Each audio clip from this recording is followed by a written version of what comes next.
আসসালামু আলাইকুম সম্মানিত ভিউয়ার্স, যে যেখান থেকে আমার এই ভিডিওটি দেখছেন আশা করছি সবাই ভালো আছেন। আজকে আমি আপনাদের দুইটা নিউজ দেখাবো।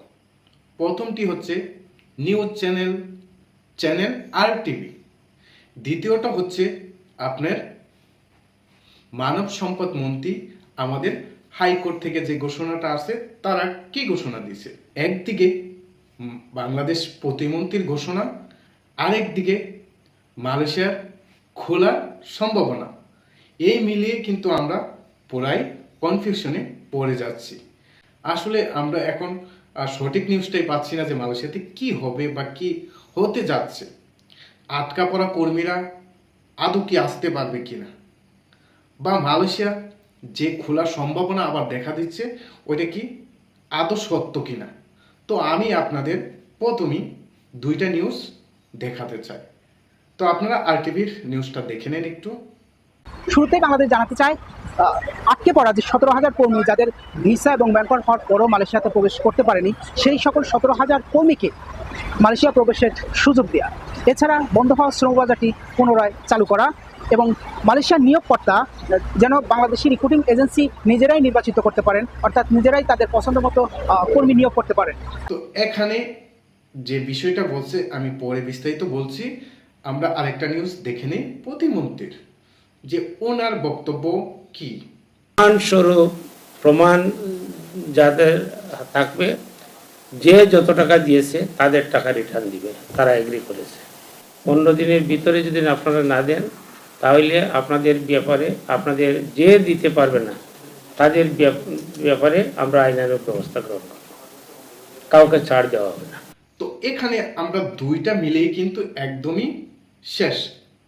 মানে এদিক দিয়ে বাংলাদেশ হাইকোর্ট ঘোষণা দিয়েছে প্রতিমন্ত্রী তাদের 100 সিন্ডিকেটের যে এজেন্সি আছে তাদের সময়সীমা কিন্তু নির্ধারণ করে দিছে 15 তারিখ, মানে 15 দিনের ভিতরে যেন তারা তাদের টাকাগুলো ফেরত দেয়। যে কর্মীগুলো এখনো আসতে পারে নাই, মেইন পাওয়ার এমন সব কিছু হয়ে গেছে তাদের। তো এখানে আসলে মূল বিষয়টা আমরা বুঝতে পারতেছি না আদৌ যে মালয়েশিয়া এখন খুলবে নাকি আসলে সবাই টাকা ফেরত নিয়ে নেবে। তো এখানে দেখেন দুয়াশা কিন্তু একদম ক্লিয়ার কাট হচ্ছে না। এখানে আরেকটু ক্লিপ দেখে নেন। জানিয়ে রাখতে চাই, চলতি মাসের 22 থেকে 25 তারিখ বাংলাদেশ এবং মালয়েশিয়ার যৌথ ওয়ার্কিং গ্রুপের মিটিং হওয়ার সম্ভাবনা রয়েছে, যেখানে বলতেছে 22 থেকে 25 তারিখের মধ্যে মালয়েশিয়াতে আবার যৌথভাবে বৈঠক হবে। বাংলাদেশের প্রতিনিধিত্বে মালয়েশিয়া হাই কমিশনের প্রতিনিধিরা তারা যৌথভাবে ওয়ার্কিং বৈঠক করবে, ওয়ার্কিং গ্রুপের বৈঠক হবে যে মালয়েশিয়া আবার তারা কিভাবে খুললে তাদের আমাদের বাংলাদেশিদের সুবিধা হয়, বা তারা কিভাবে খুললে সুবিধা হবে, ওইভাবে কিন্তু তারা এই বৈঠকটা করতে চাচ্ছে। আসলে আমি আগের ভিডিওতে অনেকবারই বলছিলাম যে যদি মালয়েশিয়া খুলে কোনো কথা, তাহলে কিন্তু আর এই সিন্ডিকেট সিস্টেমটা তারা রাখবে না। বারবারে যেহেতু হচ্ছে সিন্ডিকেটের কারণে মালয়েশিয়া বন্ধ হয়ে যাচ্ছে, ওই ক্ষেত্রে কিন্তু তারা এই সিন্ডিকেট রাখবে না। তো এখানে কিন্তু অনেকগুলা বিষয় চলে আসছে। এখানে আমি RTVর নিউজটা আপনাদের কমেন্ট বক্সে প্রিন্ট করে দিয়ে দিব, বা ডিসক্রিপশনে লিঙ্কটা দিয়ে দিব, আপনারা দেখে নিতে পারেন যারা দেখেন নাই। তো মূল বিষয় হচ্ছে এখন আদৌ কি 22 থেকে 25 তারিখের ভিতরে বৈঠক হবে কিনা। তো এখানে কিন্তু 30 তারিখে মূলত বৈঠকটা হওয়ার কথা। আমরা সবাই জানি যে 30 তারিখ বৈঠক হওয়ার কথা, কিন্তু 30 তারিখ হয় নাই। তো এখন যে সম্ভাবনাটা দেখা দিচ্ছে 22 থেকে 25 তারিখের ভিতরে কতটা সত্য যে বৈঠক হবে। এখন পর্যন্ত আমি যে বাংলাদেশ নিউজ, এটা হচ্ছে আমার অনেকে কিন্তু আপনার হোয়াটসঅ্যাপে পাঠাইছে যে এই নিউজটার কতটা সত্যতা রয়েছে। আসলে দেখেন, আমরা জানি RTV হচ্ছে বাংলাদেশের মানে ভালো পর্যায়ে, যে সবচেয়ে কি ভালো পর্যায়ে কি ভালো মানের হচ্ছে নিউজ চ্যানেল, তারা কখনোই মিথ্যা প্রচার করবে না। সো এই ক্ষেত্রে হচ্ছে এখানে অবশ্যই সত্যতা রয়েছে। আবার যেহেতু মানব সম্পদ মন্ত্রী আমাদের টাকা দেওয়ার ঘোষণা দিছে, সময়সীমা নির্ধারণ করে দিছে এজেন্সিগুলো যে তোমরা টাকা অবশ্যই ফেরত দিবে, না হলে আপনাদের লাইসেন্স পর্যন্ত বাতিল হতে পারে। তো এখানে হচ্ছে মূল প্রশ্নটা থেকে যায়, যদি মালয়েশিয়া কলিং আবার ওপেন হয়, যদি সত্যি সত্যি মালয়েশিয়া কলিং খুলে, তাহলে আসলে এই মানব সম্পদ মন্ত্রী কিন্তু এই ঘোষণাটা দিত না যে আবারও এই ঘোষণাটা দিত না যে আপনারা টাকা ফেরত দিয়ে দেন প্রত্যেকটা এজেন্সিরে।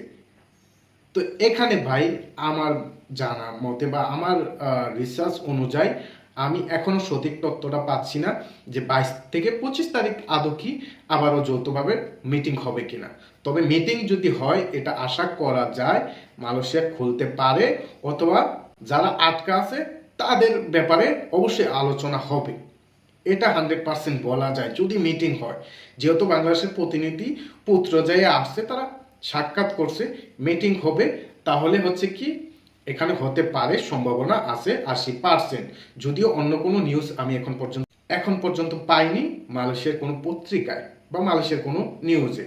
তো এখানে আপনাদের অবশ্যই অপেক্ষা করতে হবে 22 থেকে 25 তারিখ। তো যদিও তারা কিন্তু শিওরলি বলে নেয়, তবে হ্যাঁ অবশ্যই এখানে হচ্ছে আমাদের পুরো মাসটাই অপেক্ষা করতে হবে। এখানে আপনারা জানেন FWCM যে আমাদের মেডিকেল সংস্থা আছে, আমরা যে মেডিকেল আন্ডারে মেডিকেল করছি আসার জন্য মালয়েশিয়া, তারা কিন্তু এখানেও দুদক হচ্ছে আপনার রেট দিয়েছে। আমরা জানি এই নিউজটা যে তারা এখানে হচ্ছে কিছু নথিপত্র সন্দেহজনক নথিপত্র তারা কিন্তু আপনার পাইছে। তো এখানে দুদক যেহেতু আপনার FWCM এর হচ্ছে রেট দিছে, তাহলে এখানে হচ্ছে প্রশ্ন অনেকটাই কিন্তু থাকে যে তাদেরও দুর্নীতি আছে। তো সব মিলিয়ে হচ্ছে যদি মালয়েশিয়া আবার খোলে, এখানে হচ্ছে আপনার এভাবেই খুলবে যে কোনো এজেন্সি থাকবে না, এদেশের কোম্পানিগুলো তাদের পছন্দ মতো কর্মী কিন্তু নিয়োগ করতে পারবে। আর হচ্ছে এখানে যে বিষয়টা আমরা লক্ষ্য করি যে এখন পর্যন্ত কিন্তু যারা কলিংয়ে আটকা আছে তাদের ভিসা কিন্তু ক্যান্সেল হয়নি।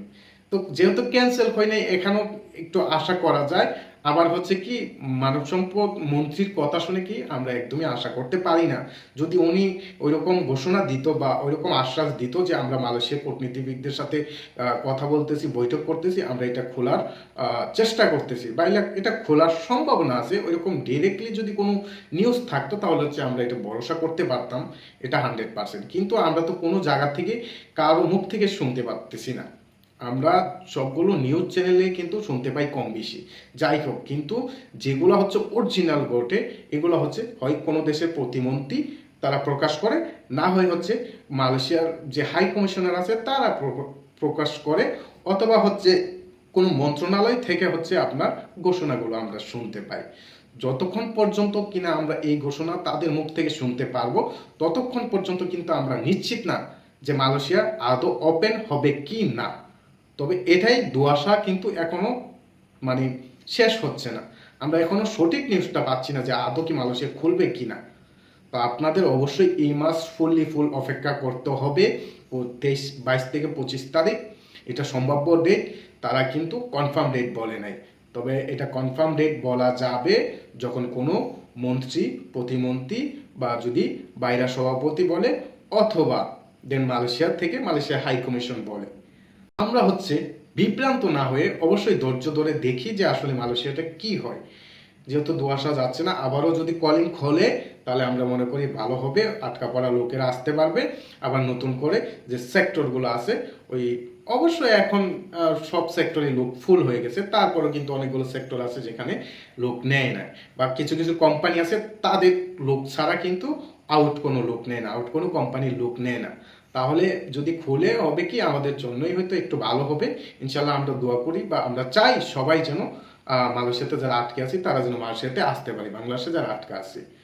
সো এটা একটা গুড নিউজ, আপনারা দুইটা পয়েন্টই ধরে রাখতে পারেন। মালয়েশিয়া খোলার সম্ভাবনা এখন পর্যন্ত আছে, এখন পর্যন্ত নিরাশ হয়নি। যদিও প্রতিমন্ত্রীর কথা শুনে আমরা কিন্তু একদমই নিরাশ হয়ে গেছি, টাকা তোলার জন্য কিন্তু আমরা অনেকটাই মরিয়া, এটা 100%। টাকা তোলার চেষ্টা করবেন, দেন হচ্ছে টাকা যদি তোলার পরে আপনারা আবার সুযোগ দেয় তাহলে আপনারা আবার ট্রাই করবেন। আর যদি এখন হচ্ছে যদি সুযোগ দেয় তাহলে হচ্ছে টাকা তারা দিবে না, বরং আপনার মালয়েশিয়াতে আসতে পারবেন। ইনশাল্লাহ আমরা চাই সবাই আটকা পড়া লোক মালয়েশিয়াতে আসুক। আর অবশ্যই স্বপ্নহীনের পাশে থাকবেন, সাবস্ক্রাইব বাটনটা একটু ক্লিক করে দিবেন, আর হচ্ছে সবসময় ভালো থাকবেন। আসসালামু আলাইকুম ওয়া রাহমাতুল্লাহ।